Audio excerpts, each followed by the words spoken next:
গুলিকে তুচ্ছ করে ফ্যাসিবাদের পতনে সামনে এগিয়ে গেছেন।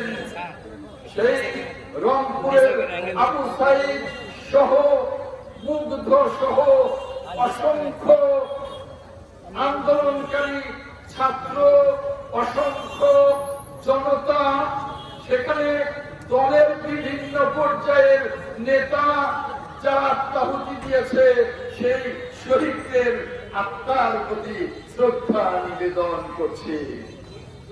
আপনারা জানেন, যখন কোটা বিরোধী আন্দোলন আমাদের গর্বিত সন্তানরা শুরু করেছিল, তখনই সুদূর বিলেত থেকে দেশনায়ক তারেক রহমান এবং বাংলাদেশ থেকে বিএনপির মহাসচিব মির্জা ফখরুল ইসলাম আলমগীর সেই কোটা বিরোধী আন্দোলনে সমর্থন দিয়েছিলেন। এরপর আন্দোলন যখন বেগবান হওয়া শুরু করল, যখন ওই ফ্যাসিবাদী শক্তি বাংলাদেশে রক্তের খেলা শুরু করল, তখন বিলেত থেকে দেশনায়ক তারেক রহমান আর বাংলাদেশ থেকে বিএনপির মহাসচিব মির্জা ফখরুল ইসলাম আলমগীর ঘোষণা করলেন, আমরা বৈষম্য বিরোধী ছাত্র আন্দোলনে যারা নেতৃত্ব দিচ্ছে, যারা অংশ নিয়েছে, ছাত্র জনতাকে সার্বিকভাবে দলের সকল পর্যায় থেকে সকল ধরনের সহযোগিতার আহ্বান জানাচ্ছি। আমরা এই আন্দোলনে বিএনপি সহ সমমনা সকল রাজনৈতিক দল, আমাদের সকল অঙ্গ সংগঠন ওই বৈষম্য বিরোধী ছাত্র আন্দোলনের, কোটা বিরোধী আন্দোলন এবং পরবর্তী সময়ে এক দফার আন্দোলনে শুধু নৈতিক সমর্থন নয়, সার্বিক সমর্থন দিয়েছেন, মাঠে থেকেছেন, বিজয়ে তাদের সহযোগী হয়েছেন। আজ যে বৈষম্য বিরোধী ছাত্র নেতাদের, সেই নাহিদ, সেই আসিফ, সেই অসংখ্য ছাত্র যাদের নেতৃত্বে আজ এই স্বৈরাচারের পতন হয়েছে, আমরা তাদেরকে স্যালুট করি।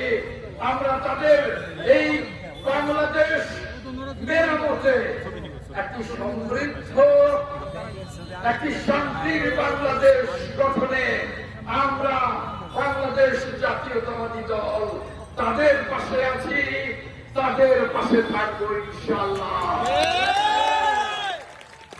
গত পরশু রাত্রে বাংলাদেশের একমাত্র নোবেল লরেট, বিশ্ব নন্দিত একজন বাংলাদেশী ডক্টর মোহাম্মদ ইউনূসের নেতৃত্বে একটি অন্তর্বর্তীকালীন সরকার গঠিত হয়েছে। আমি সহ বিএনপির সংগ্রামী মহাসচিব সহ আমরা বিএনপির কেন্দ্রীয় সকল পর্যায়ের নেতৃবৃন্দ সেখানে উপস্থিত, বঙ্গভবনে উপস্থিত থেকে আমরা সহযোগিতা করেছি, সমর্থন দিয়েছি। আমরা স্পষ্ট করে বলতে চাই, এই দেশটাকে, এই নতুন বাংলাদেশকে, এই স্বাধীন মুক্ত বাংলাদেশকে গড়ে তুলবার জন্য এই ডক্টর ইউনূসের নেতৃত্বে অন্তর্বর্তীকালীন সরকারকে আমরা পূর্ণ সহযোগিতা করবো ইনশাআল্লাহ। নাহিদ ইসলাম সহ যে সমস্ত আমাদের গর্বিত সন্তানেরা নেতৃত্ব দিয়েছে, আমরা তাদের পাশে থাকবো ইনশাআল্লাহ। আমরা বলতে চাই,